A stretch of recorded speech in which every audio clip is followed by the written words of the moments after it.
as Jasper alluded to, the president of basketball operations search continues.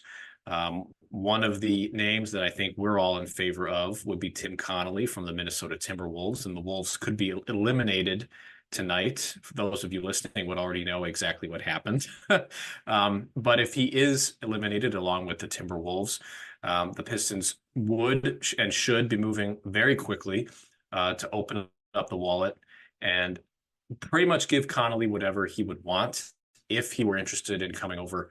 And all signs point to that sort of being the scenario. Amari Sankofa of the Detroit Free Press provided an update this afternoon or this morning on Tim Connelly, and it appears that he is high on Detroit's candidate list. They've been waiting to interview him while the Wolves have continued on their playoff run.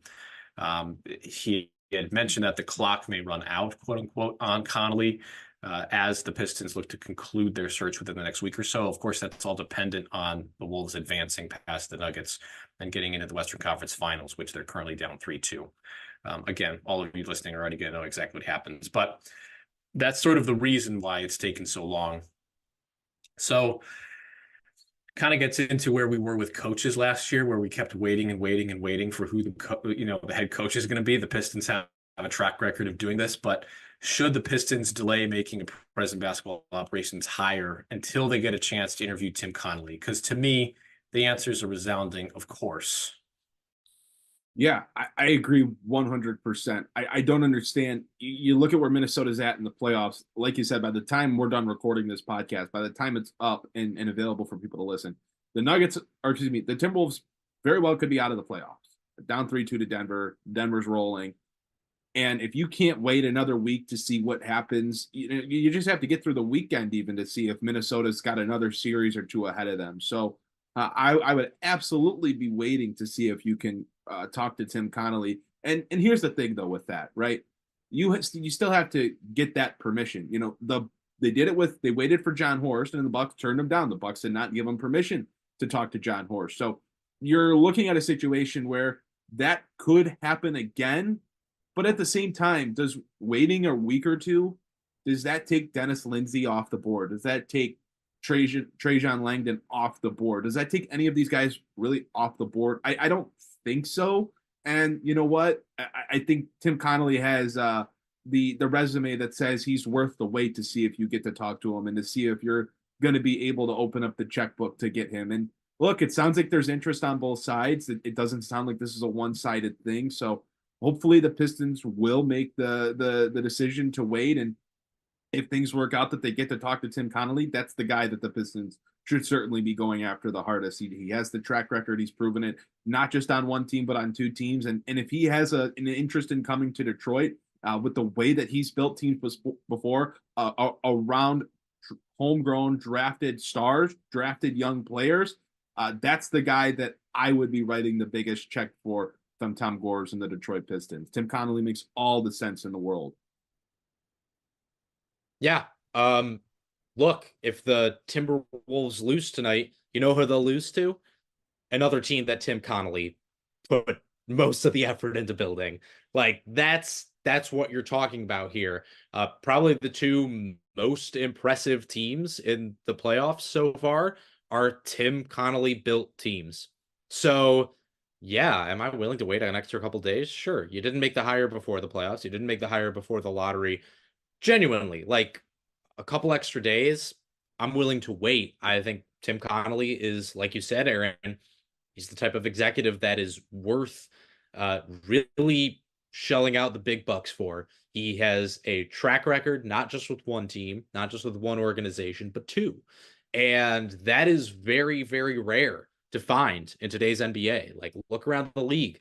How many other dudes have done it with multiple teams? Like Masai Ujiri, feel free to throw out another. Like, genuinely, it's hard. It's hard to. I'm sorry. It's just not a big list. There's not a lot of guys out there with that type of resume, and for a team that is so desperately looking for like a safe hire, someone that's going to come in and provide stability at the position, someone with the experience that this organization is so in desperate need of. Like, don't know And if there's any of these other candidates. Maybe Dennis Lindsey would, and that's probably who I would prefer right behind Tim Connelly. But like, you need someone that has the experience of running the show before, has the track record, has the success, that you can see how he's built teams in the past, and see how he's done things the right way, both in Denver. He didn't blow things up in Denver when guys got injured or anything. He continued to make savvy moves. You know, you look at the move like the Aaron Gordon trade, something that completely changed Denver's trajectory and got them a guy that they desperately needed to take them to the next level. You look at how he's built out Minnesota. They didn't tear things down after one season where it didn't look great with Rudy Gobert and Karl Anthony Towns together. There wasn't a major overreaction. They stuck together. They went out and got Mike Conley. They went out and found some of these other role players that have been major players for them, someone like a Nickeil Alexander-Walker. And he's proven he can do it in multiple situations. He has an eye for talent, and he has an eye for keeping stability in an organization. So I just don't know why you wouldn't wait, and why he wouldn't be at the top of your list. It's crazy, because this wouldn't even be a discussion if there wasn't this whole, franchise issue in Minnesota with the change in ownership. Like, that really seems to be the only reason where he might decide to opt out of his contract and look elsewhere, because of the instability there. So if the Pistons are blessed with that opportunity to get this premier NBA executive because of a random situation that just doesn't happen every year, like, they should be all over it. So yeah, they have to wait it out, and yeah, they have to see if they get that opportunity, because the wait would be worth it if it pans out. And if it doesn't, these guys aren't going anywhere that are these other candidates on the list. the only way that I can relate to Glenn Taylor is that we both are our own worst enemy. So that's the one thing we have in common. Yeah, I mean, I think the other thing with Connolly too, and one guy I actually didn't mention, John Hammond for the Magic, another guy who's done it with multiple franchises, but it's a small list. And the thing with Connolly is that he's walked into situations that are similar to what the Pistons are doing right now, where he's had some individual talent, but not an organization that's been able to bring that talent together, that's been able to make the savvy moves. You mentioned the Aaron Gordon trade. I also think of the Michael Porter Jr. pick. They took him, 14th overall? A lot of people were scared of him. A lot of people were scared of that pick with the issues with his back, blah, blah, blah. That turned out to be pretty freaking good for them. And like you said, you mentioned Nickeil Alexander-Walker, Naz Reid, who is the type of player that the Pistons would kill for. They got him at a cheaper price than Isaiah Stewart's extension.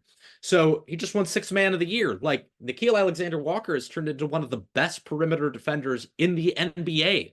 Who the hell thought that was going to happen? Bringing in slow-mo, my guy, Kyle Anderson, who I would love to see on the Pistons, by the way. Yeah, I just think you look at what Connolly's done with teams that have had individual talent, but not the team around them to make that talent shine. I don't see Detroit as being in an entirely dissimilar situation. What they need is an executive who can come in, make those savvy picks, make those savvy signings, find value in the trade market, even when you don't have a lot of pieces to work with, and occasionally take that big swing like they did for Rudy Gobert. I know everyone was laughing at that, but I know he's gotten cooked by Nikola Jokic, but guess what? Nikola Jokic cooks everybody. It's like being like everybody. Yeah, it's like, oh man, Chris Webber got owned by Shaq. Well, No everyone kidding. gets owned by Shaq. Everyone does. It's a similar type of situation. Overall, what he's done with that team has been spectacular.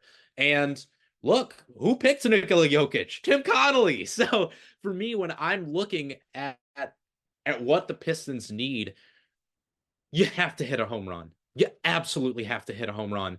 And for me, Tim Connelly is a freaking home run.